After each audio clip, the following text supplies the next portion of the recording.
আমার বক্তৃতার টপিক জলসা কমিটি যা রেখেছে তা হচ্ছে সামাজিক অজ্ঞতা। উক্ত বিষয়ে তথ্য এবং তত্ত্ববহুল আলোচনা করার চেষ্টা করব ইনশাআল্লাহুল আজিজ। আলোচনার শুরুতে একটি বিশেষ কথা, তা হলো আমি যতক্ষণ আলোচনা করব ততক্ষণ আলোচনা করব আল্লাহ তাআলা বলেছেন, আল্লাহ রসুল বলেছেন, এই দুটো বাক্য দিই। নিজে থেকে কোনো কথা বলবো না। এই জন্য যখন আল্লাহ এবং আল্লাহ রসুলের কথা হবে তখন একজন মানুষের দায়িত্ব হচ্ছে চুপ থেকে মনোযোগ সহকারে শুনতে হবে।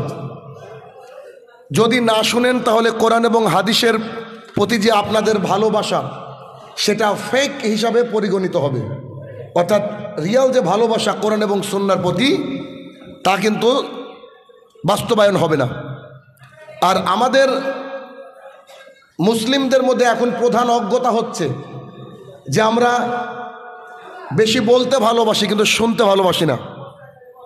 সাহাবায়ে কেরামদের বৈশিষ্ট্য ছিল এমন, তিনারা সবসময় রাসূলুল্লাহ সাল্লাল্লাহু আলাইহি ওয়াসাল্লামের দিকে অপলক নয়নে তাকিয়ে থাকতেন এবং শুনতেন।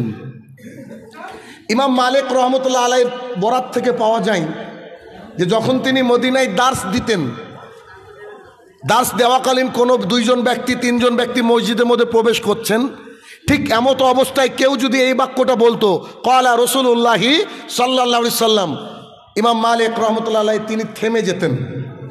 তিনি আর দার্সকে থামিয়ে দিতেন, তিনি কান লাগিয়ে দিতেন ওই ব্যক্তির দিকে যে তিনি ক্বালা রাসূলুল্লাহি সাল্লাল্লাহু আলাইহি সাল্লাম বলেছেন, মানে আল্লাহ রাসূল সাল্লাল্লাহু আলাইহি সাল্লাম বলেছেন, তার মানে খুব গুরুত্বপূর্ণ কোনো বাক্য তিনি বলবেন।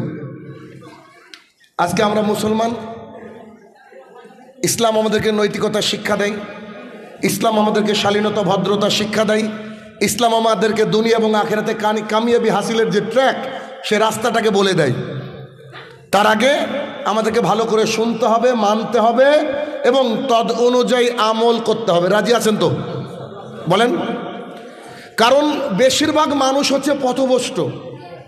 আপনি যদি দেখেন আল্লাহ সুবহানাহু ওয়া তাআলা একেবারে স্পষ্ট কোরআনুল কারীমের মধ্যে রাসূলুল্লাহ সাল্লাল্লাহু আলাইহি সাল্লামকে বলছেন, হে নবী তুমি তাদের পথ অনুসরণ করো না যারা সংখ্যায় বেশি, তারা যা করে অনুমান করে। তুমি যদি তাদের সাথে মেলামেশা করো তাহলে তারা তোমাকে তাদের দলে নিয়ে নেবে, অর্থাৎ তুমি পথভ্রষ্টতার মধ্যে নিমজ্জিত হবা। অর্থাৎ পৃথিবীর বেশিরভাগ মানুষই খারাপ, এটা আপনাকে আমাকে মাথায় গেঁথে নিয়ে চলতে হবে। তার প্রমাণ আপনারা সাক্ষী দিবেন। এখন বলেন তো, আজকে যদি এখানে একটা গান নাচের আয়োজন করা হতো তো এই ফিল্ডে জায়গা দেওয়া যেত? কথা বলতে হবে, একটু জায়গা দেওয়া যেত না। তার মানে বোঝা যাচ্ছে মানুষ বেশিরভাগই খারাপের দিকে থাকে। আর আমার ব্যক্তিগত কথা হচ্ছে যে যখন আল্লাহ এবং আল্লাহ রসুলের কোনো বাক্য শুনবেন, সে বাক্যকে আপনি কর্ণপাত করবেন না, ভালো করে শুনবেন না, শুনে তার উপরে আমল করবেন না, তাহলে আপনার যে মনুষ্যত্ব, এই মনুষ্যত্বের একটু ট্রিটমেন্ট করিয়েন। কথা বুঝতে পারছেন আমার? যে আমি কথা বলছি কার? আল্লাহ এবং আল্লাহ রসুলের সাল্লাল্লাহু আলাইহি ওয়াসাল্লাম। আপনি শুনবেন উইথ আ র্যাপ্ট অ্যাটেনশন, একেবারে মনোযোগ সহকারে শোনার পরে মূল্যায়ন করবেন। যদি হক কথা হয়, কোরআন এবং সুন্নাহ ভিত্তিক কথা হয়, তো আপনাকে মানতে হবে। এটা হচ্ছে জরুরি কর্তব্য এবং দায়িত্ব অ্যাজ এ মুসলিম হিসাবে আপনি যদি এখানে বক্তৃতা শুনতে আসেন। ঠিক আছে, বেশি বকাবকি করবো না, আমি কোরআন এবং সুন্নাহর মধ্যে চলে যাব। আচ্ছা, অজ্ঞতা, জাহালাত হচ্ছে অশিক্ষা, কুশিক্ষা, বর্বরতার অপর নাম হচ্ছে জাহালাত। আমরা সবাই একজন ব্যক্তিকে চিনি, মানে তার নাম শুনেছি, তার কুকীর্তির কথা আমরা সবাই জানি। তার নাম হচ্ছে আবু জাহাল। শুনেছি নাম? আসলে কি আবু জাহালের নাম আবু জাহাল? কেউ বলতে পারবেন তিনার নাম কি ছিল? বলেন, আবু জাহালের নাম কি ছিল? আমরা তো আবু জাহাল হিসাবে চিনি, তার নাম কি ছিল? এটা হচ্ছে আমাদের মুসলমানদের অবস্থা। অথচ যদি বলা যায় যে কোন খেলা চলছে বলেন তো, তারপরে কি চলছে ইত্যাদি ইত্যাদি, নানা কিছু আপনাদের মাথার মধ্যে আছে, এটা নাই। আচ্ছা, ওটা বাদ থাক। আবু জাহালকে তার এলাকায় 5 গ্রাম মিলে একটা নামে ডাকতো। আবু জাহালকে আবু জাহাল বাদ দিয়ে তার শিক্ষাগত যোগ্যতা, তার বংশীয় স্ট্যাটাস, এই কারণে তাকে একটা সুন্দর লকবে ডাকা হতো। সেই লকবটা কেউ জানেন? আরে বাবা, আবু জাহাল মানে তো ওটা। এ হচ্ছে আমাদের স্ট্যাটাস, এটা আমাদের ইসলামিক স্ট্যাটাস। দেখেন রাসূলুল্লাহ সাল্লাল্লাহু আলাইহি ওয়াসাল্লাম দুজনের জন্য দোয়া করেছিলেন, আল্লাহ এই দুজনের মধ্যে যাকে তোমার ইচ্ছা তাকে তুমি কবুল করে নাও। দুজনের নাম ছিল ওই একই রকম প্রায়, একজনের নাম ছিল উমর, একজনের নাম ছিল আমর। উমর রাদিয়াল্লাহু তাআলা তো হেদায়েত পেয়ে গেছিলেন, বাকি থাকলো কে? যে বাকি থাকলো সে হচ্ছে আবু জাহাল। কথা বুঝে আসছে? আবু জাহালকে 5 গ্রামের লোক বলতো আবুল হাকাম। আবুল হাকামের বাংলা অর্থ হচ্ছে জ্ঞানীদের পিতা। সত্যি তিনি বিচক্ষণ এবং জ্ঞানী ব্যক্তি ছিলেন, কিন্তু তার মধ্যে বিচক্ষণতা ছিল, শিক্ষা ছিল, বংশের কৌলিন্য গৌরব ছিল, আর্থিক সচ্ছলতা ছিল, সন্তান সন্ততি অনেক ছিল। মক্কার বুকে একজন প্রিসিয়াস মানুষ হিসাবে দেখা যায় তাকে। তিনি সত্যি যোগ্যতা সম্পন্ন ছিলেন, কিন্তু ইসলাম তাকে নাম দিয়েছে আবু জাহাল। এর পেছনে কারণ কি? তার মধ্যে শিক্ষা ছিল, তার মধ্যে মানে বংশ কৌলিন্য ছিল, তার টাকা পয়সার অভাব ছিল না। সব কিছু থাকার পরেও একজন মানুষকে এমন লকব কেন দেওয়া হলো? তার মধ্যে সব ছিল, ছিল না শুধু ইসলাম, ছিল না শুধু ইসলাম। এই জন্য রাসূলুল্লাহ সাল্লাল্লাহু আলাইহি ওয়াসাল্লাম তাকে কি বলে ডাকতেন? আবু জাহাল। আবু মানে আব্বা বা বাবা, আর জাহাল মানে মূর্খতা, ফাদার অফ দ্য ইলিটারেসি, অর্থাৎ মূর্খতার বাপ, মূর্খের আব্বা। এখন আজকেও যদি রানীনগরের বুকে মানুষ সব বুঝে, গুগল বুঝে, ইন্টারনেট বুঝে, জমির দলিল বুঝে, আরএস বুঝে, পর্সা বুঝে, রেকর্ড বুঝে, গোটা বিশ্বের খবর রাখে, অ্যামাজন বুঝে, কিন্তু সেই ব্যক্তির মধ্যে যদি ইসলাম না থাকে তো তিনিও আবু জাহাল নিঃসন্দেহে। জাহালাত মানে অজ্ঞতা। যারা এখনো শিক্ষিতর যে জায়গা সে পর্যায়ে পৌঁছাতে পারেনি তাকে বলা হয় জাহালাত। জাহালাত সাধারণত 2 প্রকারের, 1 ধর্মীয় জাহালাত, 2 সামাজিক জাহালাত। আলোচনার বিষয় হচ্ছে সামাজিক জাহালাত, সামাজিক অজ্ঞতা। আমরা যে জামানায় অবস্থান করছি, এই জামানার কথা যদি একটু বলতে চাই তাহলে এভাবে বুঝবেন, 1450 বছর আগে রাসূলুল্লাহ সাল্লাল্লাহু আলাইহি ওয়াসাল্লাম কিছু বাণী করে গিয়েছেন, কিছু ভবিষ্যৎবাণী বলে গিয়েছেন, কিয়ামতের আগের কিছু লক্ষণ বলে গিয়েছেন। তন্মধ্যে অন্যতম একটা হাদিস সহিহুল বুখারী, রাসূলুল্লাহ সাল্লাল্লাহু আলাইহি ওয়াসাল্লামের হাদিস। আন আনাস ইবনে মালিক সামিআতু রাসূলুল্লাহ সাল্লাল্লাহু আলাইহি ওয়াসাল্লাম কল। আনাস ইবনে মালিক রাদিয়াল্লাহু তাআলা আনহু বলেন, আমি রাসূলুল্লাহ সাল্লাল্লাহু আলাইহি ওয়াসাল্লামকে বলতে শুনেছি, ইন্না মিন আশরাশাত, কিয়ামতের যে বেশ কিছু লক্ষণ রয়েছে তার মধ্যে বেশ কিছু লক্ষণ তিনি উল্লেখ করলেন। উল্লেখ করার পরে বলছেন, আয়ুর ফাইল, মানুষের বিবেক তুলে নেওয়া হবে, ওয়াকসারুল জাহাল, মানুষের বিবেক যখন তুলে নেওয়া হবে তখন মূর্খতাকে বর্ষণ করা হবে। ওয়াকসরত জেনা, চারিদিকে জেনা ছড়িয়ে পড়বে। ওয়াকসরা সরবুল খামরে, নেশাদার দ্রব্য পান করে বেড়ে যাবে। ওয়াকিল্লা রিজাল, পুরুষ কমে যাবে। ওয়াকসরা নেশা, নারীরা বৃদ্ধি পাবে। এরকম করতে করতে রাসূলুল্লাহ সাল্লাল্লাহু আলাইহি ওয়াসাল্লাম পরপর কয়েকটা বাক্য বললেন। আসেন 1450 বছর আগের করা বাক্য আজকে আপনার আমার সোসাইটিতে একেবারে ফিট অ্যান্ড ফাইন হয় কিনা। 1 নম্বর বাক্যে রাসূল সাল্লাল্লাহু আলাইহি ওয়াসাল্লাম বললেন, আয়ুর ফাইল, মানুষের বিবেক তুলে নেওয়া হবে। 2 নম্বর রিলেটেড বাক্য, ওয়াকসারুল জাহাল, মূর্খতাকে বর্ষণ করা হবে। আল্লাহ তাআলা বলছেন মুহাম্মদ সাল্লাল্লাহু আলাইহি ওয়াসাল্লামকে, তুমি মানুষকে বলো কিয়ামতের পূর্বে মানুষের বিবেককে তুলে নেওয়া হবে, মানুষের বিবেক বুদ্ধি থাকবে না।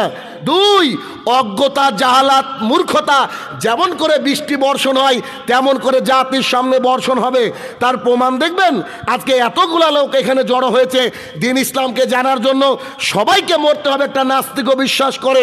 তবে এখানে খোঁজ করে দেখেন যে 2জন MBBS পাস ডাক্তার নাই আজকের মজলিসে, 1জন প্রফেসর নাই, 1জন এলাকার ভালো মানের ডাক্তার নাই, 2জন এলাকার ভালো মানের উকিল নাই, 2জন ভালো মানের বিজনেসম্যান নাই, 2জন ভালো মানের নেতা আমাদের মাঝে উপস্থিত নাই।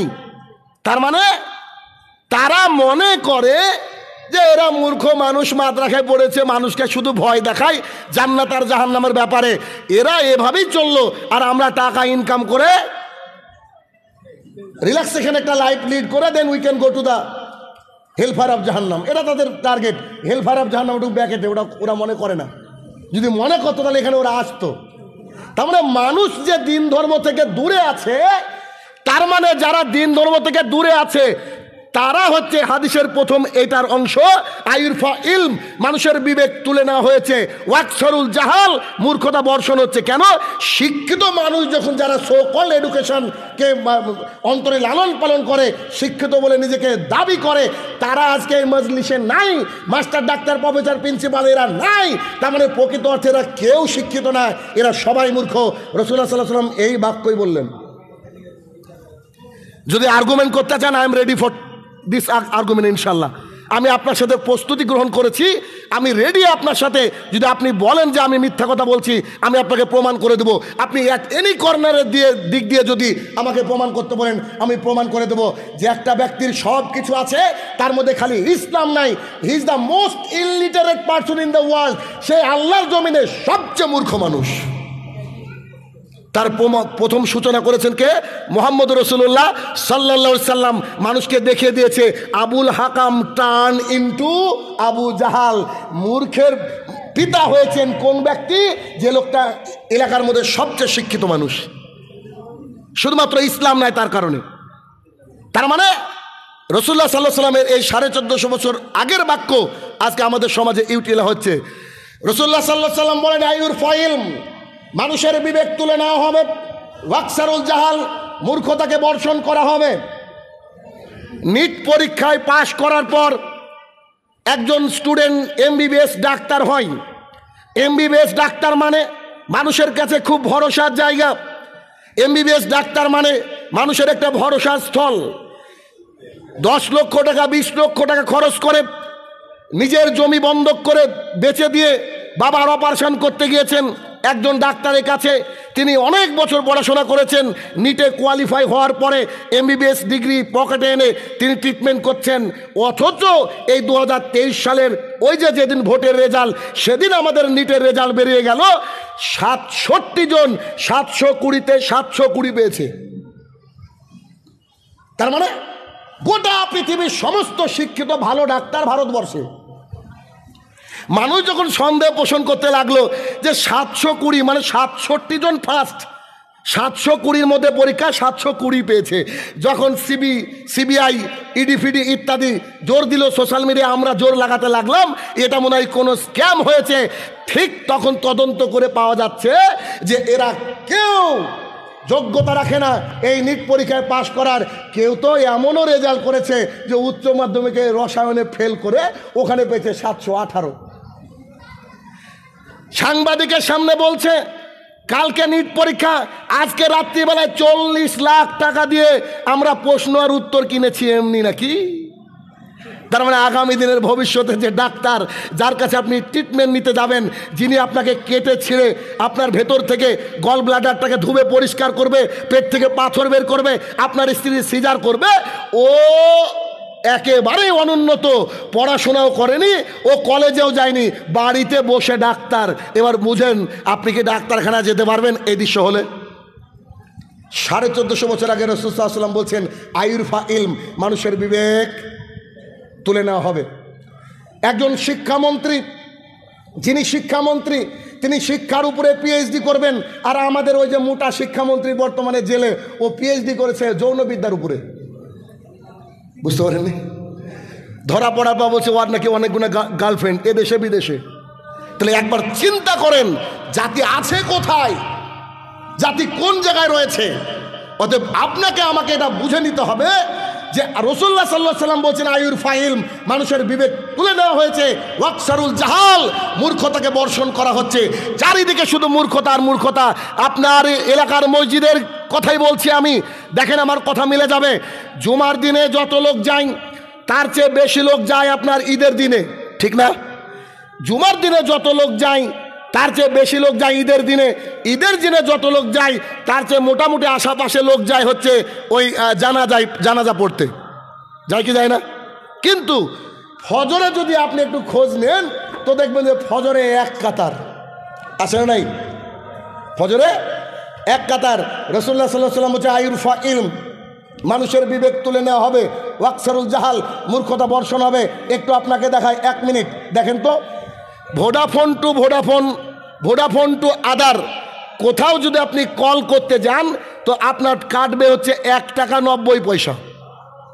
যদি আপনি কোনো প্যাকেজ না মারেন, কথার কথা উদাহরণ দিচ্ছি, কাটবে কত? 1 টাকা কত 90। কারুর সাথে কথা বলেছেন 3 সেকেন্ড, কতটুকু কাটবে বলেন? কারোর সাথে 3 সেকেন্ড কথা বলেছেন, কতটুকু কাটবে? 1 টাকা 90। কারোর সাথে কথা বলেছেন আপনার ধরেন 59 সেকেন্ড, ক টাকা কাটবে? 1 টাকা 90। সেম তো কোনো ব্যক্তি যদি দৈনিক 5 ওয়াক্ত সালাত আদায় না করে তো আল্লাহর কাছেও মুসলমানই না, আল্লাহর কাছে ও মুসলমানই না। যেহেতু একজন মুসলমানের বৈশিষ্ট্য হচ্ছে যে তাকে 5 ওয়াক্ত সালাত আদায় করতে হবে, তারপরেও মানুষ ফজরে ঘুমিয়ে থাকে। রাসূলুল্লাহ সাল্লাল্লাহু আলাইহি ওয়াসাল্লাম বলছেন আয়ুরফা ইলম, মানুষের বিবেক তুলে নেওয়া হবে, ওয়াকসারুল জাহাল, মূর্খতা বর্ষণ করা হবে। তাই হচ্ছে পশ্চিমবঙ্গের বিভিন্ন মসজিদকে যদি খেয়াল করে দেখেন, বিভিন্ন মাদ্রাসাকে যদি খেয়াল করে দেখেন, মসজিদ মাদ্রাসায় খাস করে যারা আমাদের বেশিরভাগ মসজিদ মাদ্রাসায় যারা সভাপতি, যারা ক্যাশিয়ার, যারা আপনার ট্রেজারার, এরা দেখবেন খাস করে মসজিদের যদি খেয়াল করেন 98% মসজিদে দেখবেন যে সভাপতির দাড়ি নাই। বলেন মিথ্যা বলছি? আমি যাচাই করেই তো বলছি। আপনি একটু দেখেন না, খোঁজ নেন না, পার্সেন্টেজ এদিক ওদিক হতে পারে, একটু দেখেন না আপনি। যে লোকটা এলাকার মধ্যে সবচেয়ে বড় লোক ও হচ্ছে সভাপতি, যে একটু নেতা সে হচ্ছে সভাপতি, যে একটু মানে বন্ধনের জন্য ঘর ভাড়া দিয়ে রেখেছে, ওর বউ বিটি পর্দা করে না, ও হচ্ছে ক্যাশিয়ার। ও হচ্ছে ক্যাশিয়ার, মানে যার কাছে আমানতদারিতার টপিকই নাই, ও জানে না হোয়াট ইজ আমানতদারিতা, তাকে দেওয়া হয়েছে ক্যাশিয়ারের দায়িত্ব। মসজিদ কমিটি যদি এমন হয়, একজন ব্যক্তি যদি দাঁড়িয়ে খুতবা দেওয়ার চেষ্টা করে, তো ওই সুন্দর সুন্দর মুখগুলা, এরা তো আর 5 ওয়াক্তের মুসল্লি না, এরা তো শুকুর আলী, ইদু মিয়া, রমজান আলী। এই শুকুর আলী, ইদু মিয়া, রমজান আলী শুক্রবারের দিনে একবার ধবধবে সাদা পাঞ্জাবি পরে একেবারে মনে হচ্ছে আল্লাহ ফেরেশতা নাজিল করে দিয়েছে, পারলে ইমাম সাহেবকে সাইডে যেতে বলে। এরা লোক যখন আপনার সামনে বসে থাকবে আর আপনার ইমাম যখন খুতবা দিবে, যে ইমামকে আপনি 10,000 টাকা দিয়ে রাখেন, সে যখন খুতবা দিবে ও ভাবে কি খুতবা দেবো। এখন যদি বলি যে 5 ওয়াক্ত সালাত আদায় না করলে মুসলমান থাকে না, তাহলে আমি আর মসজিদে থাকবো না। 2, যদি বলি যে পর্দা করতে হবে, বলবো যে আমার বউকে দেখে বোধহয় আমার চাকরি শেষ। 3, সুদ ঘুষের কথা তো বলাই যাবে না, আর প্রত্যেকটা ছেলে সুদের চাকরি করে, ঘুষের সাথে যুক্ত। বলেন সমাজ পরিবর্তন হবে? বলেন পৃথিবীর সবচেয়ে ভালো মানুষকে তার গ্রামের মানুষ রাখেনি, পৃথিবীর সবচেয়ে ভালো মানুষকে তার গ্রামের মানুষ রাখেনি। এতই অত্যাচার করেছেন যে রাতের অন্ধকারে পালিয়ে যেতে হয়েছে। আপনি আমি ভালো ঠিকই কি করে গ্রামের মধ্যে, আপনি আমি সবার আদরের হই কি করে? অতএব একটা সমাজকে পরিবর্তন করতে গেলে জল খাতে পরিবর্তন হবে না, এটা একটা মেলা খেলা অনুষ্ঠানের মতো। মানুষ জুমার দিনে যায় খুতবা শুনবো বলে, জুমার দিনে একটা ভালো মানে যিনি আলেম, যিনারা দিন ইসলামকে ভালো করে বুঝেন এবং শুধু আল্লাহকে ভয় রেখে জাতির সামনে কথা বলতে পারেন, টপিক ভিত্তিক আলোচনা করতে পারেন, তাকে জুমার দিনে উঠে দিন, প্রত্যেকটা টপিক অনুযায়ী আলোচনা করবে। তিনি যদি জুমার খুতবায় সুন্দর করে সমাজকে কথা বলতে পারেন, যে একটা সমাজ পরিবর্তন হতে 10 বছর লাগবে না, 1টা বছরে সমাজ পরিবর্তন হয়ে যাবে। সমাজ পরিবর্তন হবে, হতে বাধ্য। দুঃখের বিষয় আমরা এরকম চাই না যে আমাদের মসজিদের ক্যাশিয়ার, ওই তো বললাম এরা হচ্ছে এই ক্যাটাগরির। রাসূলুল্লাহ সাল্লাল্লাহু আলাইহি ওয়াসাল্লাম বলছেন আয়ুরফা ইলম, মানুষের বিবেক তুলে নেওয়া হবে, ওয়াকসারুল জাহাল, মূর্খতাকে বর্ষণ করা হবে। এখানে হয়তো অনেকেই বিএ পাস ছেলেরা আছে, অনেক হয়তো MA পাস লোক আছে। এখন যদি কোনো একটা ছেলেকে আমি দাঁড় করে বলি, আচ্ছা বলেন তো মুহাম্মদ সাল্লাল্লাহু আলাইহি সাল্লাম সম্পর্কে 5টা বাক্য, অনলি 5 সেন্টেন্সেস অ্যাবাউট মুহাম্মদুর রাসূলুল্লাহ সাল্লাল্লাহু আলাইহি সাল্লাম, আমি ড্যাম শিওর একটা ছেলে পারবে কিনা সন্দেহ। রাসূলুল্লাহ সাল্লাল্লাহু আলাইহি সাল্লাম আমাদের নবী, ব্যাস। ইন্নালিল্লাহ। রাসূলুল্লাহ সাল্লাল্লাহু আলাইহি সাল্লামের কথা আজকে চিন্তা করুন যে একটা MA পাস ছেলে, সে মুহাম্মদ রাসূলুল্লাহ সাল্লাল্লাহু আলাইহি সাল্লাম সম্পর্কে জানে না, অথচ দুনিয়ার ব্যাপারে তার যোগ্যতা দেখেন, যা জিজ্ঞাসা করবেন তার অ্যান্সার তার কাছে, কিন্তু সে নিজের নবী নিজের রসুল সম্পর্কে জানে না। যিনি গাইডলাইন দিয়েছেন, যিনি গাইডলাইন আল্লাহর তরফ থেকে নিয়ে এসে মানুষকে দেখিয়েছেন, তার সম্পর্কে আমাদের মুসলমান আজকে অজ্ঞ। রাসূলুল্লাহ সাল্লাল্লাহু আলাইহি ওয়াসাল্লাম ওই জন্য বলেন আয়ুরফা ইলম, মানুষের বিবেক তুলে নেওয়া হবে, ওয়াকসারুল জাহাল, মূর্খতা বর্ষণ হবে। আজ থেকে 50, যাদের 70-80 বছর বয়স আছে এমন লোককে জিজ্ঞাসা করেন, আজ থেকে 50 বছর আগে ধর্ষণ নামক শব্দটা প্রায় ছিল না বলে চলে সমাজে, আর এখন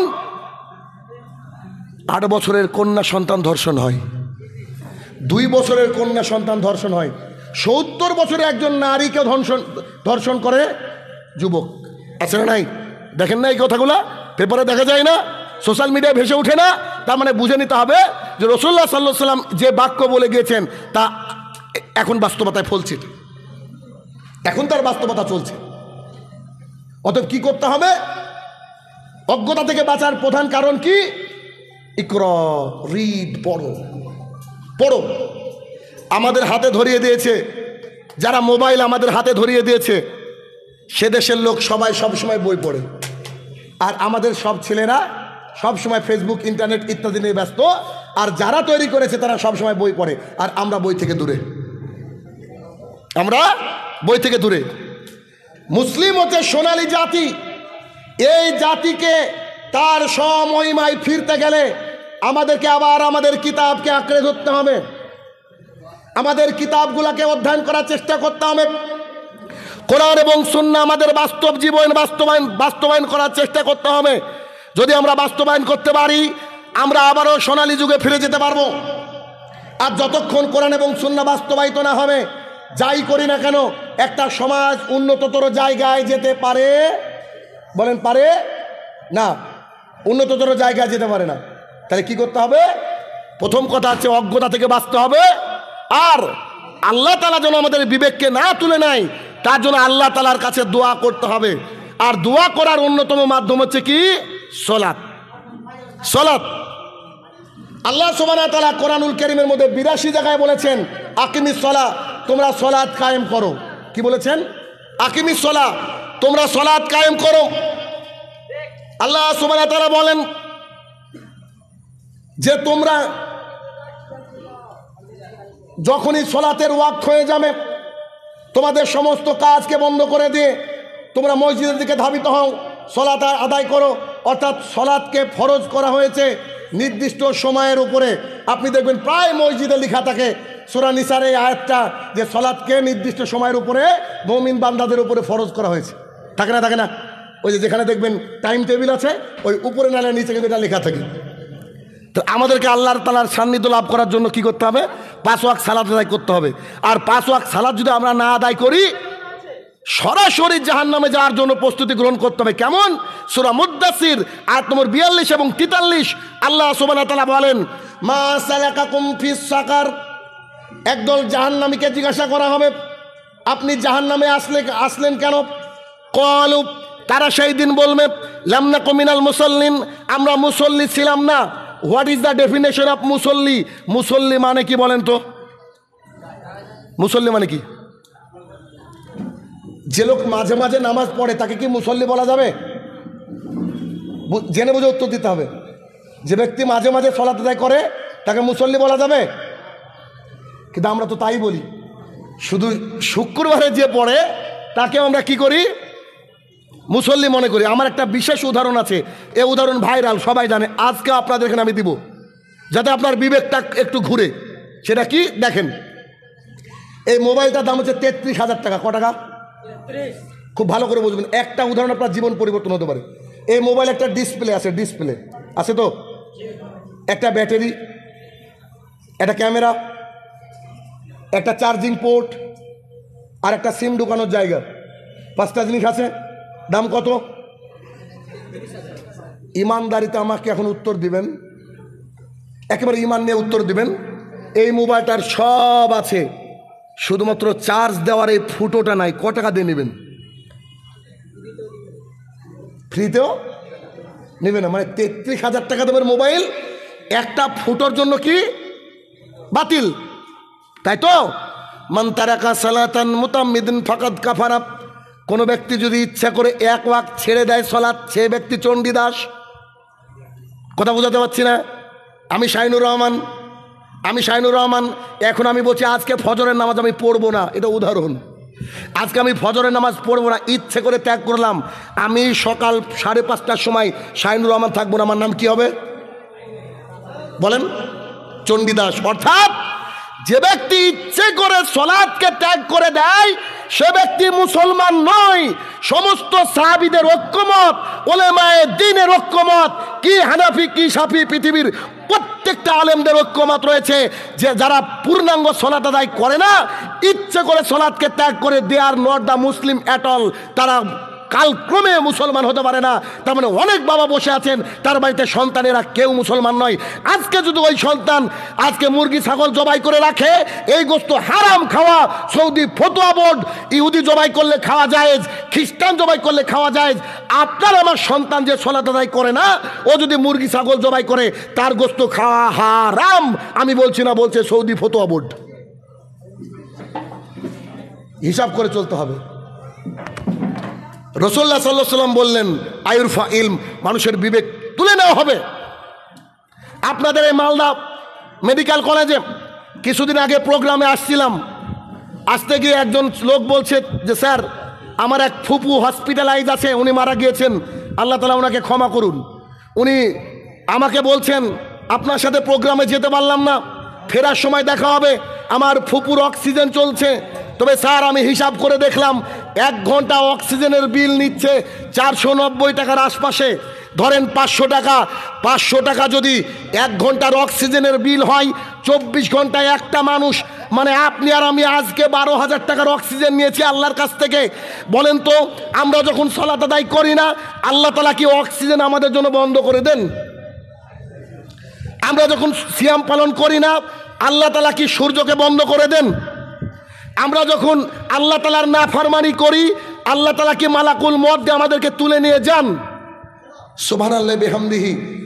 আল্লাহ সুবহানাহু ওয়া তাআলা যদি 5টা দিনের অক্সিজেনের বিল চাইতেন, এখন আমরা অনেক কৃষক আছে এখানে, অনেক লেবার আছে, অনেক টোটো চালক আছে, যে 5 দিনের অক্সিজেনের বিল 4 মাস 5 মাস খেটেও বোধহয় পরিশোধ হবে না। সেই আল্লাহ তাআলা কিছুই তো চাই না। সে আল্লাহ তাআলা চাই আমার বান্দারা মসজিদে আসুক। আমার বান্দারা যদি মসজিদে আসে, তার বেনিফিট কি রয়েছে?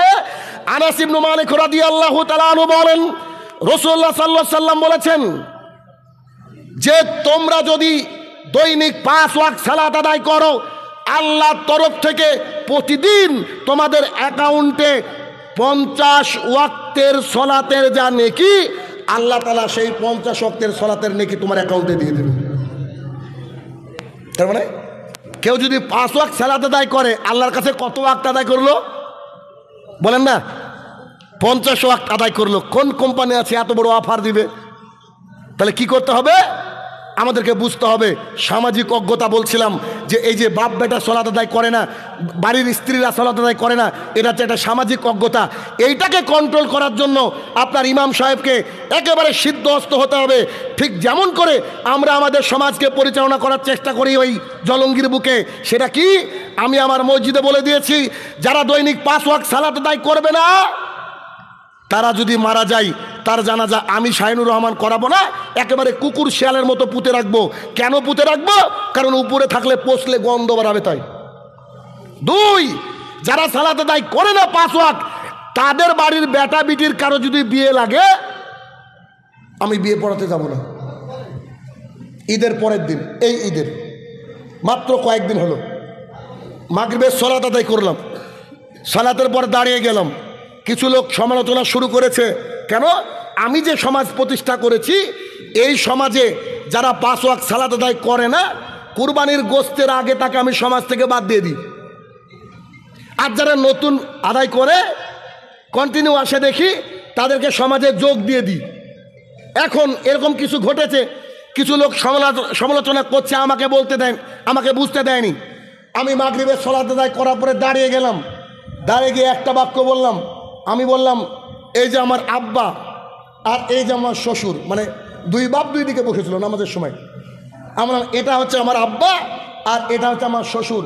আল্লাহর কসম করে বলছি, মিম্বারের পাশে দাঁড়িয়ে মসজিদের মধ্যে আমার আব্বা আমার শ্বশুর যদি 5 ওয়াক্ত সালাত আদায় না করে, আমি শাহিনুর রহমান ওই দিন যদি দেখি যে তারা 5 ওয়াক্ত আসছে না মসজিদে, তো তার পরের যে সমাজের লিস্ট, সেই লিস্ট থেকে তাদের নামটা কেটে বাদ দিয়ে দেব, তার বাড়িতে কোরবানির গোশত যাবে না। বলেন সমাজ পরিবর্তন হবে না? 100% হবে, হতে বাধ্য। তাহলে কি করতে হবে? সমাজকে পরিচালনা করতে গেলে রাসূলুল্লাহ সাল্লাল্লাহু আলাইহি ওয়াসাল্লামের নীতিকে অ্যাপ্লাই করতে হবে। দাড়ি রাখা ওয়াজিব, আমরা দিন রাত বলবো যে দাড়ি রাখা ফরজ, আপনি রাখেন রাখেন রাখেন। তবে দাড়ি যদি নাও রাখেন, তারপর আপনাকে আমি সমাজ থেকে বাদ দিব না। পর্দা করা ফরজ, আপনার বউ বিটি পর্দা করে না, বেহার মতো চলে, দিন রাত দাওয়াত দিব, কিন্তু আপনার বউ বিটি পর্দা করে না, তারপর আপনার জন্য আমি সমাজকে বাদ দিইনি। কিন্তু হাইয়ালা সালাত ডাকে যদি আপনি মসজিদে না আসতে পারেন, আমি আপনার নামকে কাটতে বাধ্য। আপনার ইমাম সাহেবকে বুকের পাটা নিয়ে সামনে জুমার খুতবায় আমি যে দুটো বাক্য বললাম, এই বাক্য যদি বলতে পারেন, তাহলে রানীনগরে একটা মানুষও বেনামাজি থাকবে না, ইনশাআল্লাহ থাকবে না, বেনামাজি থাকবে না, অসম্ভব। কিন্তু দুঃখের বিষয় কি জানেন তো, ইমাম সাহেব এমন এমন নিযুক্ত হয়, আমি আপনার ইমাম বলে চিনি না, আমি জানি না, বলছি না, এমন এমন ইমাম নিযুক্ত হয়, ইমাম সাহেব মানুষের মুখের দিকে তাকিয়ে কথা বলে, ও এর বিরুদ্ধে যদি কথা বলি তো শেষ, ওর বিরুদ্ধে যদি কথা বলি শেষ। তাহলে রাসূল সাল্লাল্লাহু আলাইহি ওয়াসাল্লামের দিন যেটা, সেটা সমাজে কি হবে না? প্রতিষ্ঠা পাবে না। আল্লাহর রসুলের যে দিন, তা প্রতিষ্ঠা পাবে না। প্রতিষ্ঠা পাবে কি? গৃহপালিত ইসলাম। যেমন করে গৃহপালিত গরু হয়, গরুর গলায় রশি বেঁধে যেদিকে টানবেন সেদিকে যাবে। আর আপনার আমার ইসলামটা সমাজে এরকম যে আমরা গলায়, ইসলামের গলায় রশি দিয়ে যেদিকে টানছি, আমাদের ইসলামও সেদিকে, ইসলামও সেদিকে। তাহলে কি করতে হবে? সামাজিক অজ্ঞতা। 3 নম্বর পয়েন্ট, সামাজিক অজ্ঞতার 3 নম্বর পয়েন্ট, আমাদের সমাজে যে বিবাহ হয়, বিবাহ, আচ্ছা একটা প্রশ্ন, আমার সামনে যে লোক রয়েছেন বাবা জীবন ভাইয়েরা, কারা কারা মুসলমানের বিয়ে খেতে গিয়েছেন, বিয়ে পড়ানো দেখেছেন এবং বিয়ের কাজে সহযোগিতা করেছেন? একটু হাত তুলেন তো। কি গো, আমার কথা বুঝেন না আপনারা? একেবারে আমি ইংরেজির মাস্টার, তারপর আমি ক্লিয়ার বাংলায় কথা বলছি গো। কারা কারা মুসলমানের বরযাত্রী গিয়েছেন, বিয়েতে গিয়েছেন? একটু হাত তুলেন না গো, দেখতে চাই। আচ্ছা রাখেন। যদি স্ট্যাম্প পেপার থাকে, স্ট্যাম্প পেপার বুঝেন না, স্ট্যাম্প পেপার নিয়ে আসেন। আমি এখানে বসে, ওই রুমে যাওয়ার আগে আমি এখানে বসে আপনার স্ট্যাম্পে লিখে দেব আপনারা কেউ মুসলমানের বিয়েতে যাননি। এত বড় সাহস? জি, যাচাই করেই বলছি, যাচাই আপনাকে করে বলছি।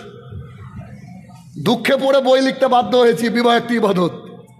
দুঃখে পড়ে বইটা পড়লে মনে হবে আপনার যে আমরা কেউ মুসলমানের বিয়েতে যাইনি। দেখবেন, একটু দেখাই সামাজিক অজ্ঞতা কাকে বলে, একটু দেখেন। খালি আপনারা যদি হ্যাঁ হয় আমার সাথে হ্যাঁ বলবেন, না হলে বলবেন এটা নয়। এক নম্বর, যখন কারোর বিবাহ করার প্রয়োজন হয়, তো ছেলে বাবাকে বলে, খুব কম বলে সমাজের বাবা গ্রামের লোককে বলে যে আমার একটা ছেলের বিয়ে দেবো, একটা মেয়ে দেখেন তো। যদি এটা কম হয়, ফেসবুক ইন্টারনেটে সেটা কম হয়, ওরাই পছন্দ করে আর কি, ওই চ্যাপ্টার বাদ। তখন বাবা করে কি, ও তুমি বিয়ে করবা, কোনো মেয়ে কি পছন্দ আছে? তো জি, রানীনগরের একটা মেয়েকে দেখেছিলাম, অমকের একটু ভালো। তখন দেখেন বাড়িতে যেটা ঘটে, একটু মনোযোগ সহকারে দেখবেন। তখন বলছে ঠিক আছে, মেয়েকে কে কে দেখতে যাবে তার একটা লিস্ট তৈরি হয় কি হয় না? হয়তো। এবার বাবা বসে আছে, ছেলে বসে আছে, আরও বাড়ির আত্মীয় স্বজন বড় ভাইকে ডেকেছে, বাবার বড় ভাই ছোট ভাইকে ডেকেছে, বিয়ের ব্যাপার, বড় ভাই ছোট ভাই এগুলো লাগবে। তো ওরা যখন এসেছে, এরকম একটা বাড়িতে থাম আছে, পিলার, এই পিলারের পাশে ওর মা, মানে আমার বাপের বউ আর কি, বুঝেননি? ছেলের মানে বাবার হচ্ছে বউ, মানে ছেলের মা। ওড়না নাই, চাদর নাই, যে শাড়িটা পরেছে শাড়িটাতে অর্ধেক মুখ ঢেকে দাঁড়িয়ে আছে। আর এখানে রয়েছে ওর ভাসুর, ওর স্বামী, ওর ছেলে, আর পাড়া প্রতিবেশী, আশপাশের কিছু আত্মীয়। এই দৃশ্য দেখা যায় কি যায় না? কিছু মহিলাকে দেখবেন যে শুধু দাড়িওয়ালা লোক দেখলে মাথায় কাপড় দেয়, আর দাড়ি চাচা লোক দেখলে মাথায় কাপড় দেয় না, কেন? ওরা ফেরেশতা, ওরা তো তাকাবে না। দাড়িওয়ালা লোকই খারাপ, তাই না? তোর মা দাঁড়িয়ে নাটক করছে সাইডে। এবার ছেলেকে ওর বাপ বলছে, বাপ কে কে বিয়েতে যাবে, তোর কে কে দেখতে যাবে, তুই একটু লিখ। তো ছেলে যখন কলম ধরে বসে আছে, এতগুলা পুরুষ আছে, যখনই ওর বাবা বলেছে কে কে দেখতে যাবে তুই লিখ এক, ওর মা বলছে তোর দুলা ভাইকে লিখ। বাপ বলেন, তোর বড় বোনের জামাই মানে দুলা ভাই যায় কি যায় না, কি কথা বলেন? দুলা ভাই গেল, ছেলের চাচা, হ্যাঁ এক নম্বরে ছেলের চাচা গেল, ছেলের কয়েকটা ফ্রেন্ড গেল, আর এলাকার একটা প্রবীণ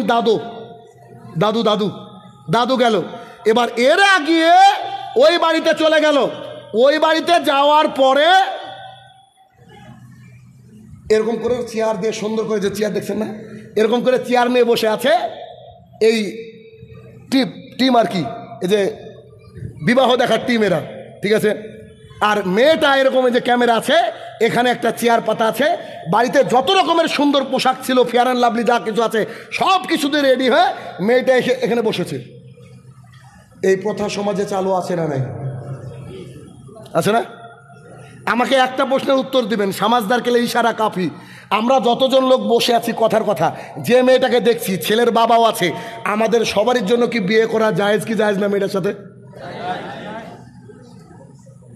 জামায়ে শাশুড়িকে নিয়ে পালিয়ে গেছে, কত ঘটনা দেখছি গো। তো বাপ ছেলের বিয়ে দেখতে গিয়েছে, বাপের জন্য কি ও মেয়েকেও বিবাহ করা জায়েজ যতক্ষণ ও ছেলের সাথে কবুল বলছে। তার মানে সোজা কথা, আমাদের সমাজে এটা প্রচলিত আছে, একেবারেই হারাম, সুস্পষ্ট হারাম। মহিলাকে কে দেখবে? মহিলার বাবার উপস্থিতিতে শুধুমাত্র যে বিয়ে করবে সে দেখবে। শাহিনুর রহমান সাহেব ড্রাইভার হিসেবে গিয়েছি, চান্স পাবেন কি না? আপনাকে বাড়ির বাইরে থাকতে হবে। সামাজিক জাহালাত দেখেন, এক। দুই, যখন বিবাহ পছন্দ হয়ে গেল, পছন্দ হয়ে যাওয়ার পর এখন বলছে যে একটু দেনা পাওনাটা মিটান। পণ প্রথা চলে না? চলে না? এটা হিন্দু ধর্মের রীতি। রাসূলুল্লাহ সাল্লাল্লাহু আলাইহি ওয়াসাল্লাম বলছেন, মান তাশাব্বাহা বিগাইরি কওমিন ফাহুয়া মিনহুম। কোনো জাতি যদি কোনো জাতির অনুকরণ করে, তারা তাদের দলের। যারা পণ নিয়ে বিয়ে করেছেন তারা তওবা করবেন, তওবা করতে বাধ্য। এই বক্তৃতা দিচ্ছি আমি, আমাদের খুব প্রিয়, আমার রাহুলের খুব প্রিয় একটা লোক পরের দিন পেয়েছে, আমাদের মধ্যেকারই, তো পরের দিন পেয়েছে। তো এই বক্তৃতা শোনার পরে ও করেছে কি, ও কিন্তু একটা মোটরসাইকেল নিয়েছিল। দেখবেন সোশ্যাল মিডিয়া একটা ছবি হঠাৎ ভাইরাল, আমি দেখছি, কে যে তুলেছে জানি না। আমাদের মসজিদের সবাই দাঁড়িয়ে আছি, মানে আমরা যে 5 জন পরিচালনা করি তার 4 জন আছে, 1 জন নাই। তো যে ছেলেটা ঘুরিয়ে দিয়েছে মোটরসাইকেল আমি জানি না, তো আমাদের যিনি আমির সে আমাকে বলছে, ভাই জানেন, হ্যাঁ আপনার বক্তৃতা শোনার পরে অমুক ভাই মোটরসাইকেল ঘুরিয়ে দেখেছে, ওর বেটা বিটি এত বড়। কথা বুঝেন? তখন নিয়েছিল, দিন বুঝেনি। এই তা আমাদের আমির সাহেব হাসচার বলছে, কিছু বলেন, খালি বলেন এটা হারাম, ও এখনই ত্যাগ করবে। সুবহানাল্লাহ। বুঝতে পেরেছেন কি? এই নীতি, এই গতি হওয়া উচিত। 2, পণ হারাম, মুসলমানের বিয়েতে যাননি তার প্রমাণ দিচ্ছি। 3, বলছে শোনেন, আমাদের কিন্তু আত্মীয় স্বজন অনেক, বরযাত্রী কিন্তু একটু বেশি দেওয়া লাগবে। কত? 130 জন আছে না? নাই আছে 130 জন। এবার 130 জন যে বরযাত্রী, এই বরযাত্রীর ব্যাপারে দুটো কথা বলবো। বেলডাঙ্গায় একটা ছেলের বিয়ে পড়াতে গেলাম আমি, এই বইটাকে গিফট করেছিলাম, তোর শখ এই বইটা অনুযায়ী বিয়ে করবে। এই বই অনুযায়ী বিয়ে করতে গিয়ে সমাজের চোখে খারাপও, ছেলেদের প্যান্ডেল আলাদা, মেয়েদের প্যান্ডেল আলাদা, বরযাত্রী সিস্টেম নাই, সব করেছে। তো আমি মসজিদের মধ্যে বসে বিয়ে পড়াচ্ছি, তো বিয়ে পড়ার সময় যেই বলেছি বরযাত্রী হারাম, এ খানা খাওয়া যাবে না, একজন দাড়িওয়ালা লোক, কোন মাযহাবের বুঝতে পারছেন, উঠে বলছে, আমরা তো বরযাত্রী এসেছি, থাকবো না যাবো। বুঝেননি? আমরা তো বরযাত্রী এসেছি, থাকবো না যাবো। তা বললাম সেটা আপনার ইচ্ছা, আমাদের সমাজে প্রচলিত রয়েছে। 1, 2 নম্বর কথা কি, এই বরযাত্রী রিলেটেড, এরা হিন্দুয়ানা প্রথা। 2 নম্বর বিষয়, যখন বরযাত্রী যাওয়া হয়, বলেন তো যে লোকটা 130টা লোককে খাওয়ালো, ওই লোকটার বয়স হচ্ছে 70 বছর। আপনি ইমানদারিতে বলেন, যে লোকটা 100 জন 150 জন বরযাত্রী খাওয়ায়, ওই লোকটা 70 বছরে 10 জন লোককে গ্রামের ডেকে এমনি খাওয়াচ্ছে? কোনোদিন খাওয়াচ্ছে? ওই দিন খাওয়াচ্ছে কি চাপে চাপে। আরো বাস্তব শুনবেন, আরো বাস্তব দেখেন কি বলছে, কতজন আসবেন? 130 নোট করে নিয়েছে। এবার যখন তারা টিফিন তৈরি করছে, টিফিন তৈরি করার সময় ছোট ভাইটা নামাজ টামাজ পড়ে না, বলছে শালাদেরকে বিশ্বাস নাই রে, 140টা টিফিন কর। বলে কি বলে না? আপনাকে বাস্তবতা দেখাচ্ছি। 140 টিফিন করা হয়েছে। ছেলে মেয়ের বাবা কি বলছে জানেন? তার ছেলেকে অথবা পাড়ার একজনকে বলছে, বাপ যখন গাড়ির থেকে লোক নামবে তুই গুনবি কজন। জি, তখন গুনতে গুনতে গুনতে গুনতে বলছে, ও চাচা 133, এখনো নাকি একখান গাড়ি বাকি। তখন ওর ছোট চাচা বলছে, তাড়াতাড়ি ডালের বালতি নিয়ে আয় কলতলায়। হয় কি হয় না? আমি নাম দিয়েছে জুলুম যাত্রী, ডিজিটাল ডাকাতেরা, এরা জায়েজ নয়। 3, হলুদ, গায়ে হলুদ প্রথা ইসলামে আসে না নাই? গায়ে হলুদ দেখেন না হয়? শাড়ি পরে আপনি তাজ্জব হয়ে যাবেন। সেদিন তো এক চাচার সাথে ঝামেলা বক্তৃতা দেখে আমার এই কিতাবের 20 নম্বর পৃষ্ঠায় উল্লেখ করা আছে, হিন্দু ধর্মের মানুষরা পাপ করে, পাপকে খাওয়ানোর 10টা রাস্তা, তার 10 নম্বর রাস্তা হচ্ছে বিবাহ। তার মেয়েটা অপরের ঘরে যাবে, তাই তারা দেবী গণেশের পুজো করে। গণেশ চিনেন? দেবতা গণেশের পুজো করে। দেবতা গণেশ 32টা রূপ ধরতে পারে, তার মধ্যে একটা রূপ হচ্ছে হলুদ পোশাক পরে থাকে। তাই হিন্দু ধর্মের রীতি অনুযায়ী আমার মেয়েটা ওই ঘরে গেলে সুখে হবে, তার জন্য গণপতি, হরিদ্রাত্ম গণপতির পূজা করা হয়।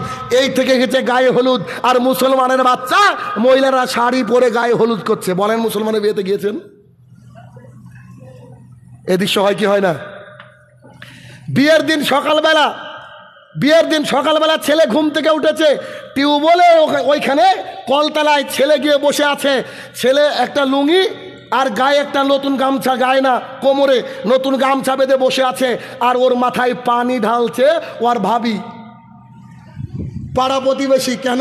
ও শালা প্যারালাইসিস, তো ও তো গা ধুতে পারে না, ওর গায়ে পানি ঢালা হচ্ছে। বলেন দেখি, একটা ভাবি যদি অন্য একটা পুরুষের গায়ে হাত দেয়, এটা কি জেনা নয়? এমনি বলে দিলে হবে না, দলিল লাগবে না? দলিল, আব্দুল্লাহ ইবনে মাসউদ রাদিয়াল্লাহু তাআলা আনহু বলেন, রাসূলুল্লাহ সাল্লাল্লাহু আলাইহি ওয়াসাল্লাম বলেছেন, একজন নারী আরেকজন নারীর গায়ে হাত দিতে পারে না। একজন নারী আরেকজন নারীর গায়ে হাত দিতে পারে না। একজন নারী আরেকজন নারীর গায়ে হাত দিতে পারে না। কেন? ও হাত দেওয়ার পরে ও যদি বাড়িতে গিয়ে তার স্বামীকে বলে, তুমি কি জানো আব্দুর রহমানের স্ত্রী গা কি নরম, দেখতে কি সুন্দর, তার চামড়াটা এরকম, তার স্বামী তাকে মনে মনে কল্পনা করবে। হাদিস মুসলিম শরীফের। আব্দুল্লাহ ইবনে মাসউদ রাদিয়াল্লাহু তাআলা আনহু বলেন, রাসূলুল্লাহ সাল্লাল্লাহু আলাইহি ওয়াসাল্লাম বলেছেন, মহিলারা হচ্ছে ঢেকে রাখার বস্তু। তারা যখন বাইরে যায়, শয়তান তাকে ক্ষিপ্ত করে তুলে, এই তুমি এমন করে সাজো, এমন করে সাজো। এই জন্য তো মহিলারা আর ওড়না পরে না, কারণ শয়তানের গোলাম হয়ে গেছে, ওরা জাতির সামনে পেশ করে। এক পর্যায়ে রাসূল সাল্লাল্লাহু আলাইহি ওয়াসাল্লাম বলছেন, এমন কোনো পরিবার পাওয়া যাবে না যে পরিবারের জেনা পাওয়া যাবে না, জেনা ঢুকবে। আল্লাহ রসুল, আপনি বলেন কি? তখন রাসূল সাল্লাল্লাহু আলাইহি ওয়াসাল্লাম বলছেন, চোখের জেনা চোখ দিয়ে দেখা, অন্তরের জেনা অন্তর দিয়ে কল্পনা করা, হাতের জেনা হাত দিয়ে স্পর্শ করা, আর পায়ের জেনা পা দিয়ে ধোয়া। ও ভাবি যে সকালবেলায় উঠে গোসল করাচ্ছে প্যারালাইসিস ওই লোকটাকে, তো ভাবির ব্যাপার আল্লাহ রসুল যে বলে দিলেন হাত টাচ করলে জেনা হয়, আবার গোসলও করিয়ে দিচ্ছে। আচ্ছা, যখন গোসল শেষ, একটা লাল সুন্দর গামছা ছেলেটার গায়ে দিয়ে দিয়েছে, সুন্দর একটা পোশাক অথবা খালি গায়ে বসে আছে, আর পাড়া প্রতিবেশী লোক এসে থুবড়ো দিচ্ছে। আছে না নাই? তারপরে মেয়ের বাবা করেছে কি, মেয়ের বাড়িতে প্যান্ডেল তৈরি করেছে, মেয়ের জন্য আলাদা প্যান্ডেল, না স্টেজ করে না, সাবিলা প্লাস অমুক বিবাহ, শুভ বিবাহ। মেয়েটা বসে আছে, আর গ্রামের যত মানুষ আর বরযাত্রী যত আসছে ছবি তুলছে, আর ওই দেখবেন সামনে একটা থালা দেয়, ক্ষীরের বাটি দেয় না, ক্ষীরটির কি, ও একজন এদিক থেকে গুঁতা দিচ্ছে, একজন এদিক থেকে গুঁতা দিচ্ছে, ক্ষীর দিচ্ছে, আর যত টাকা সব উঠছে, যত বালতি উঠছে। মানে নেমন্তন্ন করলে গরিব মানুষ বিপদে। কেন?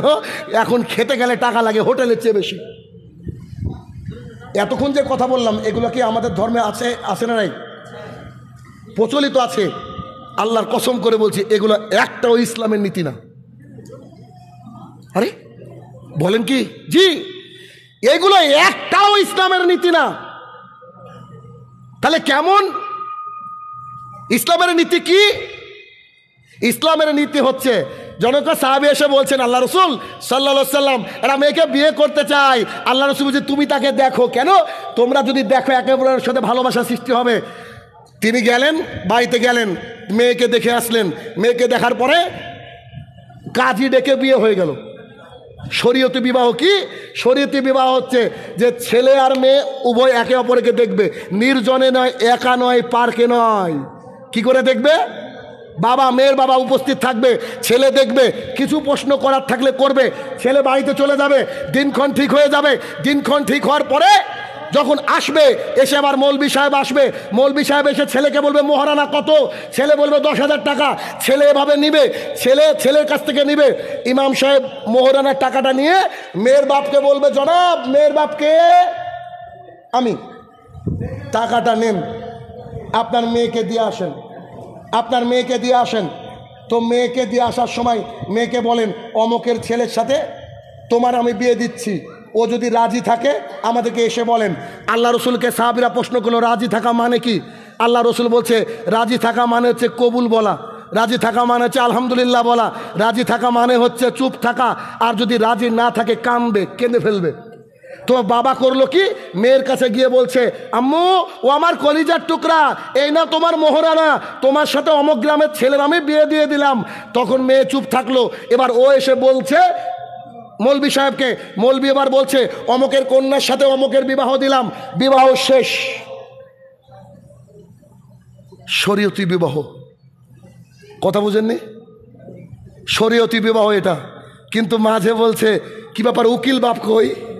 মালদা এবার খুব প্রচলিত আছে, উকিল বাপ হারাম, উকিল বাপ চলবে না। 2, মেয়ের বাড়িতে যখন বাবা যাচ্ছে টাকা নিয়ে, তখন বলছে ওর সাথে সাক্ষী যাবে না। কেন? মেয়ের বাপ কি বাটপার নাকি? কি গো, কত পদে পদে যে আমাদেরকে অত্যাচার সহ্য করতে হয়। এরকম যদি বলি এনগেজমেন্ট জায়েজ নয়, এরকম বলতে গেলে পুরো কিতাবকে বলতে হবে। এত সময় আমার কাছে নাই। আপনাকে সামাজিক অজ্ঞতা দেখাচ্ছিলাম। এরপরে আরো একটা সামাজিক অজ্ঞতা কি, আপনি চাইলে জেনা থেকে বাঁচতে পারেন। বাড়িতে ঢুকেন আর বাড়াবো না, মৃত্যুর আসা আগ পর্যন্ত জেনা থেকে বাঁচবেন। কিন্তু আমি গবেষণা করে দেখেছি একটা জিনিস থেকে আপনি আমি কেউ বাঁচতে পারবো না, সেটা হচ্ছে গান শোনা থেকে। ঠিক না? যে পাড়ায় বিয়ে 7 দিন 7 রাত ডিজে চলে, আপনি আমি যত ইমানদার হই আমাদের কানে গানের আওয়াজ আসবেই আসবে। জাহালাত, অজ্ঞতা। অজ্ঞতা কাকে বলে চিন্তা করেন। আবার এই অমানুষগুলা কি করে, যখন আজান হয় তখন মাইক বন্ধ করে, আর যখন নামাজ হয় তখন চালু করে। কি বলেন? ঠিক না? শুরুর হাদিসে আসি, লম্বা আলোচনা করার সময় নেই। এরপরে রাসূলুল্লাহ সাল্লাল্লাহু আলাইহি ওয়াসাল্লাম বলেন ওয়াকসুরা শরবুল খামরে, নেশাদার দ্রব্য পান করা বেড়ে যাবে। আন আবি হুরায়রা রাদিয়াল্লাহু তাআলা আনহু قال قال রাসূলুল্লাহ সাল্লাল্লাহু আলাইহি ওয়াসাল্লাম, আবু হুরায়রা রাদিয়াল্লাহু তাআলা আনহু বলেন রাসূলুল্লাহ সাল্লাল্লাহু আলাইহি ওয়াসাল্লাম বলেছেন লা ইয়াদখুলুল জান্নাতা জাসাদা, ওই দেহ জান্নাতে যাবে না গুদিয়া বিল হারাম, যে দেহ হারাম খেয়ে গড়ে উঠেছে। আন আবি দারদা রাদিয়াল্লাহু তাআলা আনহু قال قال রাসূলুল্লাহ সাল্লাল্লাহু আলাইহি ওয়াসাল্লাম, আবু দারদা রাদিয়াল্লাহু তাআলা আনহু বলেন রাসূলুল্লাহ সাল্লাল্লাহু আলাইহি ওয়াসাল্লাম বলেছেন লা ইয়াদখুলুল জান্নাতা লাহামুন মিনাল সুতে, ওই গোশত জান্নাতে যাবে না যে গোশত হারাম খেয়ে গড়ে উঠেছে। আন আয়েশা রাদিয়াল্লাহু তাআলা আনহা قالت قال রাসূলুল্লাহ সাল্লাল্লাহু আলাইহি ওয়াসাল্লাম, আয়েশা রাদিয়াল্লাহু তাআলা আনহা বলেন রাসূলুল্লাহ সাল্লাল্লাহু আলাইহি ওয়াসাল্লাম বলেছেন কুল্লু মুসকিরিন খামরিন ওয়া কুল্লু খামরিন হারাম, প্রত্যেকটা নেশাদার বস্তু মদ, আর প্রত্যেকটা মদই হারাম। আবু হুরায়রা রাদিয়াল্লাহু তাআলা আনহু বলেন রাসূলুল্লাহ সাল্লাল্লাহু আলাইহি ওয়াসাল্লাম বলেছেন ইন্নাল্লাহা তাইয়্যিবুন, নিশ্চয়ই আল্লাহ পবিত্র, আর পবিত্র জিনিস ছাড়া আল্লাহ তাআলা গ্রহণ করেন না। পান বিড়ি জর্দা গুল সিগারেট মানুষ খায়, এগুলাকে নেশাদার দ্রব্য মনে করে না। অথচ এখানে মুসলিম শরীফের হাদিস থেকে বোঝা গেল যে কি, যারা পান বিড়ি জর্দা গুল সিগারেট খায় তারা জান্নাতে যাবে না। হিসাব বলছে কেন? আমল কবুল না হলে কি নিয়ে জান্নাতে যাবেন? জি দেখেছি, আমল কবুল না হলে কি নিয়ে জান্নাতে যাবেন? সালাত যদি কবুল না হয় জান্নাতে যাওয়ার কিছু আছে? নাই। তাহলে এই নেশাদার দ্রব্যকে কি করতে হবে? ত্যাগ করতে হবে। পরিশেষে এসে রাসূলুল্লাহ সাল্লাল্লাহু আলাইহি সাল্লামের শেষ দুটো কথা খালি 2 মিনিটে শর্ট করে দিব। সেটা হচ্ছে কি, রাসূলুল্লাহ সাল্লাল্লাহু আলাইহি সাল্লাম বললেন যে ওয়াকিল্লা রিজাল, পুরুষ কমে যাবে, ওয়াকসুরুন নিসা, নারী বেড়ে যাবে। আমাদের সমাজে দেখেন পুরুষ কমে গিয়েছে আর নারী বেড়ে গিয়েছে। এই বাক্যটা এখানে এসে কেন বললাম? আব্দুল্লাহ ইবনে আব্বাস রাদিয়াল্লাহু তাআলা আনহু বলেন, রাসূলুল্লাহ সাল্লাল্লাহু আলাইহি সাল্লাম বলেছেন যে কি, বনী ইসরাঈল তোমরা দুনিয়া এবং নারী থেকে বাঁচো, দুনিয়া এবং নারী থেকে বাঁচো। বনী ইসরাঈলদের মধ্যে প্রথম দুর্ঘটনা হয়েছিল নারীদের দুর্ঘটনা। তাহলে পরিস্থিতি খুব ভয়াবহ, সামাজিক জাহালাত, অজ্ঞতা থেকে বাঁচতে হবে। এখন 1 মিনিটে আমি প্রশ্ন করব, আমি যে বক্তৃতা করলাম এ থেকে প্রশ্ন করব, যারা উত্তর দিতে পারবেন হাত তুলবেন। আমি কিন্তু আপনাদের নিব না, মানে উত্তর নিব না, বলতে হবে না, হাত তুলবেন। যার হাত আগে উঠবে আমি এই বই দুটো গিফট করবো ইনশাল্লাহ। ঠিক আছে, রাজি?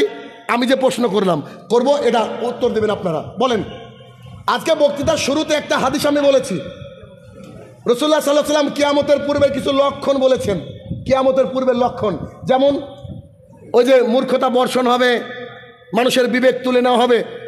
এই হাদিসের বর্ণনাকারী কে ছিল? হাত তুলতে হবে। আবু জাহেল, আউযুবিল্লাহ, হ্যাঁ, আব্দুল্লাহ ইবনে মাসউদ। আর কেউ? ওই লাস্টে তাল হেনা, এসো এখানে, ও বোধহয় মাদ্রাসা খাতে না। ঠিক বলেছে, আনাস ইবনে মালিক রাদিয়াল্লাহু তাআলা আনহু। কি গো অবস্থা, কি শুনলেন বক্তৃতা?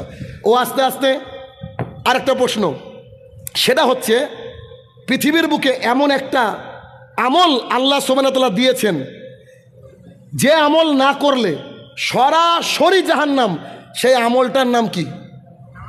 আছেন? ব্যাস হয়ে গেছে। দুজনের মধ্যে কেউ বিয়ে করেছেন? বিয়ে হয়নি কারোর? তাহলে কিছু করেন নাই।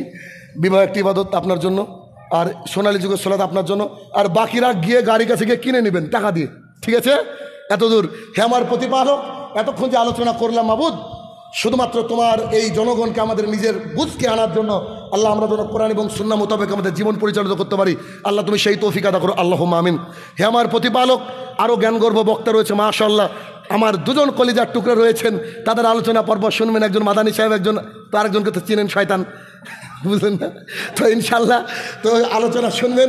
আল্লাহ তাআলা সবাইকে কবুল ও মঞ্জুর করে নিক, আল্লাহুম্মা আমিন। হে আমার প্রতিপালক, মাটির তলে যারা আছে তারা জানি না কেমন হালে আছে, তারা যদি ক্ষমার যোগ্য হয় আল্লাহ তুমি তাদেরকে ক্ষমা দান করো, আল্লাহুম্মা আমিন। আসসালামু আলাইকুম ওয়া রাহমাতুল্লাহি ওয়া বারাকাতুহু।